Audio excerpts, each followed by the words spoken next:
Hello, my angels. All right, so I am recording this on the weekend. We just experienced the new moon in Taurus, and I don't know about you, but I really felt this one. The energy of Taurus is all about stability and groundedness, and the timing of this new moon marks a massive wealth reset for so many of us. Here's what's changing with this energy, and this is especially relevant to those of you who have spent most of your life caring for others. Our entire being is opening up to receive more without guilt. Receiving more goes so much deeper than being willing to accept a compliment or being open to help when you really need it. There is a specific strategy that you can use to rewire your brain to receive. And in today's episode, I am going to teach you how. Plus, give you the action steps to align to your wealth identity so you can stop overgiving and start receiving your worth. I'll also remind you that change goes so much deeper than the brain. Rewiring your brain is about changing your internal circuitry so much that your entire reality shifts, which means you have to embrace the discomfort that comes with that, because that is the thing that holds so many people back, and it held me back for far longer than it needed to.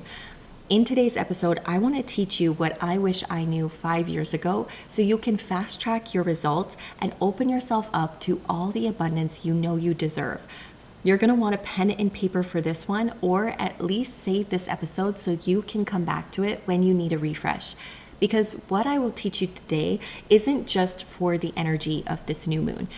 So what happened on the Taurus new moon on May 15th was just a period of time that activated this energy. And even if you didn't feel anything on that day or over this weekend, or maybe you're even listening to this at a later date, it's all okay. Let this shift happen how and when it's meant to. We are going to be challenging the part of you that feels skeptical, the part of you that believes that things can't change for you, and this moment marks your starting point. All right, so I want to start off by saying that I have tried so many things to increase my wealth capacity and my ability to receive. I've read so many books, listened to many podcasts, I've taken trainings, used tools and practices.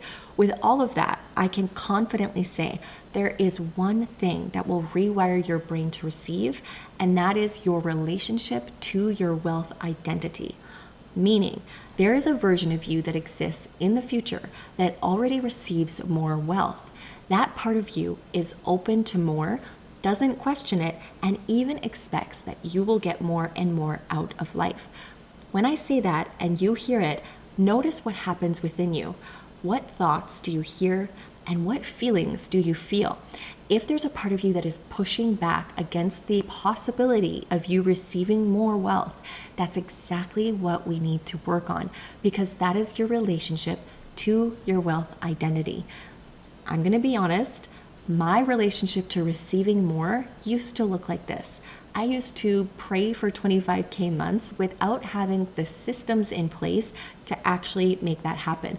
Meaning no structured offer, no idea what my conversion rate was, no clear strategy that I could repeat and scale. And I truly believed that I just prayed for it and it would happen. I also used to obsess about my money problems. I would wake up thinking about them, run them on repeat in my mind throughout the day, and keep them at the forefront anytime I was making a purchase. I thought I was being smart and frugal, but really I was just reinforcing the mindset of scarcity and lack. These are just two examples of the belief systems that I had to rewire in order to be open for more. And here's how it happened.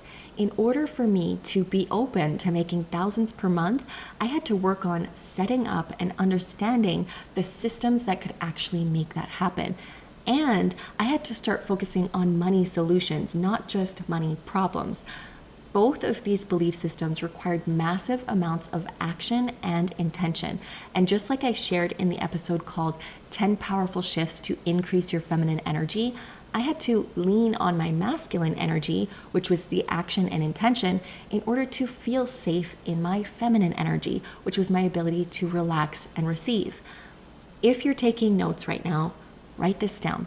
Intention increases reception. This means the amount of clarity and precision you have around what you desire increases the chances of you actually getting what you want. It's like a hunter with his eye on the target. You can't just have the prize when you're shooting in the dark. The more you sit with your eye on the target and get clear on what you're aiming for, the more likely you are to get it and to win. And like I've told you before in so many other trainings, you have to think of signals and receivers. As an empath, you are not the radio and you are not the songs on the radio. You are the receiver. That's why you pick up on so much and you see things that other people miss. Your receiver needs signal clarity, not static. This first strategy is about building up that sharp clarity signal. So I have some questions for you that I want you to write down if you're actually serious about receiving more in your life. These are questions that I want you to take the time to reflect on because they have the power to give you the biggest wealth reset that you've ever experienced. Question 1 is, what is it that I actually want? And if you can think in terms of numbers and money goals and give a concrete specific number per year, per month, per week, per day, that is even better. Question 2, what are 3 real life action steps that will actually get me what I want? These have to be action steps that you actually can do, and bonus points if it's something that you know you can do but you feel like it might be hard or uncomfortable. You want it to be something that stretches you and makes you borderline feel like that seems a bit extreme or a bit unreasonable. Will that be too hard or too much? That is your signal that you are in exactly the right place. Because when you hear that "it's too hard for me" voice, that means you are pushing up against your threshold of change. I'm going to speak more about this in a bit, but for now, let's keep going. Question 3, how can I create systems around those steps to make it even easier for me? Meaning, how can I make this as easy as brushing my teeth, even if part of you feels like it might be hard to do? Build these action steps into your routine and have a specific part of your day that you are committed to doing these things. I'm going to break down these questions more deeply, and by the end of this episode, you're going to understand why each one of them is so important. But for now, I'll repeat them for you in case you were writing them down.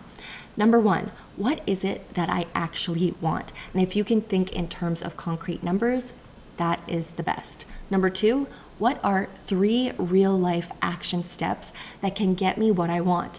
Make it uncomfortable but not delusional.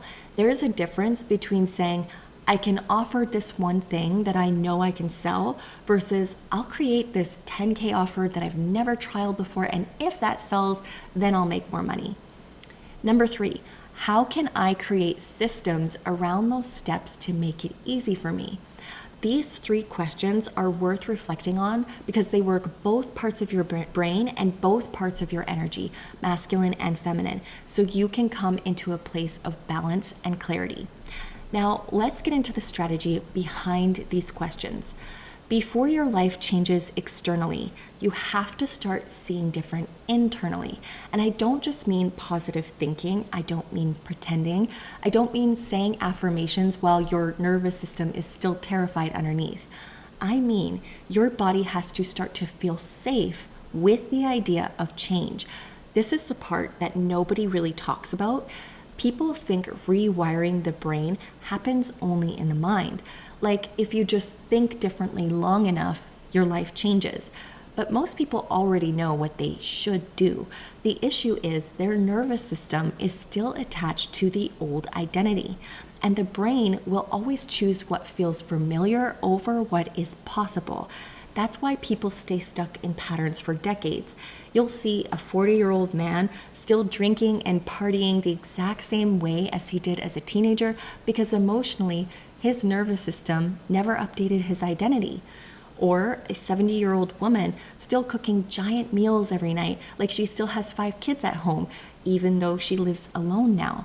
Or mothers, and this is honestly, I had a realization for myself in this one, who keep eating for 2 and have a fear of hunger because they lived through a season where their nourishment was the most important thing. But even though that season has passed, their body stays stuck there. And no matter how much they try to eat right or exercise, they keep gaining instead of losing.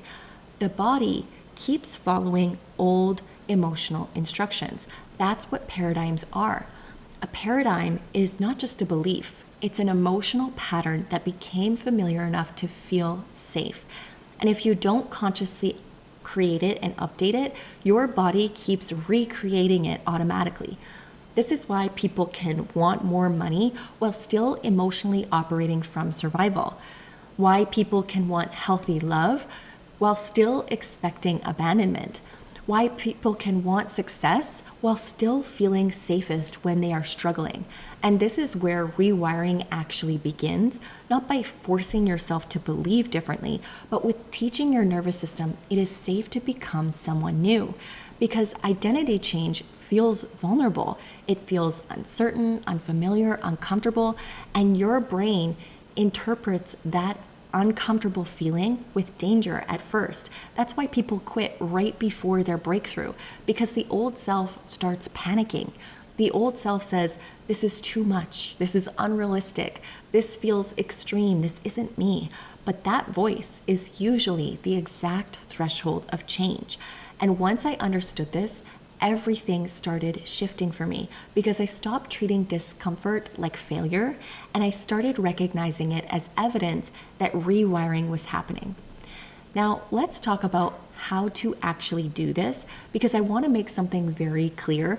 Rewiring your brain is not passive. And this is where I think a lot of people accidentally stay stuck. They wait to feel ready or for things to feel easy. But emotional safety isn't when things are easy and peaceful. Emotional safety is being able to stay grounded and connected to yourself while discomfort is happening. That's the difference. You don't rewire your brain by staying inside the old comfort zone forever. You rewire it by safely surviving the experience that your old identity thought it couldn't handle. And I'll give you the most honest example I can. For years, I tried so many things to lose weight, different approaches, mindsets, strategies, but the thing that actually changed my body was realizing I needed to let myself get hungry. Not casually hungry, not I could maybe eat, like eat your arm off hungry. And I know that sounds intense, and this story is not about weight loss, it's about rewiring your brain. Because what I realized in that moment that I normally would give in, that moment was actually my old identity, and it would panic and reach for comfort. That was the threshold. That was the exact moment my nervous system believed, this is unsafe. We need relief immediately. But instead of spiraling and doing what I would normally do, I stayed calm. I stayed safe with my body, and that's the feminine and masculine combo. That is the sweet spot. It's the place between uncomfortable action and nurturing devotion. It's being willing to be both the soldier and the mother at the same time. I let my body learn, you can survive this feeling. And eventually, my body stopped fearing hunger and the weight started falling off. That's rewiring. And honestly, I am applying the exact same thing to money right now. The old version of me would pray for money, hope for money, wish for sales.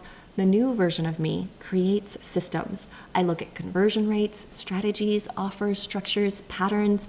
I look at ways to bring in money every day, and not as a way of surviving, but as a way of thriving. So when I go get groceries and I hear my brain think, everything is so expensive, instead of checking out and thinking, well, it's the government, it's inflation, or there's nothing I can do about it, or spiraling and thinking, what are we gonna do now? I practice rewiring my brain in that moment.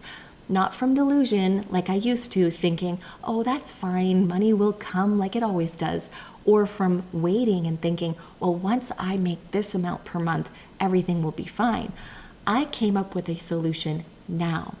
I think of easy ways to bring in money now.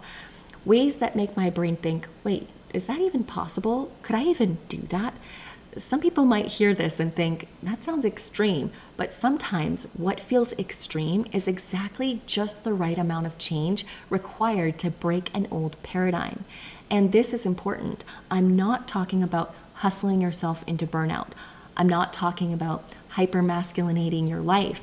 I'm talking about creating enough structure that your nervous system can finally relax. Because uncertainty exhausts the brain. It keeps us looping, and the brain loves to loop. But structure creates safety. That is why systems matter, that is why routines matter, and that is why consistency matters. Not because you need to become robotic, but because your body needs evidence that you are safe to hold more. More money, more success, more responsibility, more visibility, more leadership. The nervous system and the universe requires proof. And every time you stay grounded, while something your old self thought was too hard, you update the identity. That's the real work. And honestly, my angel, I think this is the part I want you to really hear today. You are probably so much closer than you think. The fact that you desire more means part of you already knows that it's possible. The discomfort you feel, that does not mean that you are failing. It means you are stretching beyond an old emotional capacity. And that is a very different thing, because the truth is your life can only grow to the level that your nervous system feels safe holding. That's why two people can have the exact same opportunity and one expands while the other self-sabotages. It's capacity, and capacity is trainable. That is why I teach the Sensing Self method the way that I do, because real transformation is not just mindset work. It's nervous system work. It's identity work. It's emotional safety work. It's learning how to stay connected to yourself while your life expands.